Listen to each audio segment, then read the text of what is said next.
when you talk about specifically people coming from countries that practice Sharia, which discriminate against Christians and Jews and women and gays and lesbians, and that whose values under Sharia are the antithesis of our constitutional values, and Hillary voted for the war and voted to pull out early. Why do you think you're being targeted? Well, I have no idea, but I watched him at the Democratic National Convention, and he was really going after me. There's no question about it. And I watched, and it's fine. I mean, I guess it's part of my life. I can say this, if I was president, because his son died 12 years ago, if I were president, his son wouldn't have died because I wouldn't have been in the war. If I was president back then, there would have been no war for Iraq. I can tell you that, because I think it's ridiculous, the whole thing. And to be in that war was, as you know, ever since I've known you, I've been against that war. And you wouldn't have been in the war. And you were also against pulling out early. You said once we were there, we had to finish the job.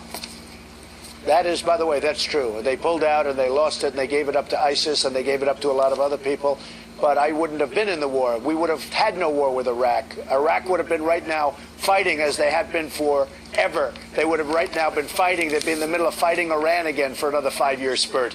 And they'd be moving nowhere. They'd be fighting each other, moving nowhere. I was watching you with George Stephanopoulos, and by the way, George Stephanopoulos worked for the Clintons. George Stephanopoulos donated to the Clinton Foundation. George Stephanopoulos has been on record talking about Hillary's temperament and how fierce her anger is. He seems to forget that. And he asked you the question, well, what have you sacrificed? Let me ask this question. What have the Clintons sacrificed? If we're going to ask everybody that question, do you know what, have they sacrificed or have they enriched themselves?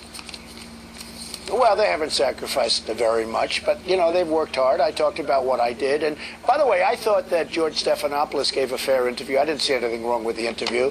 I think it was misinterpreted. For instance, we talked about the Ukraine, and I said, look, essentially, if I'm president, they're not going in. Russia's not going into the Ukraine. He said, oh, well, tell me, though, and some of the newspapers, actually some covered it very well and very accurate, most of them.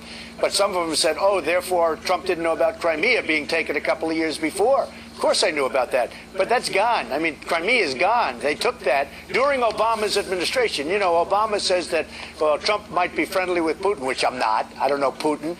But they're coming up with this narrative like I'd be weak with Putin. Well, he's the one during his term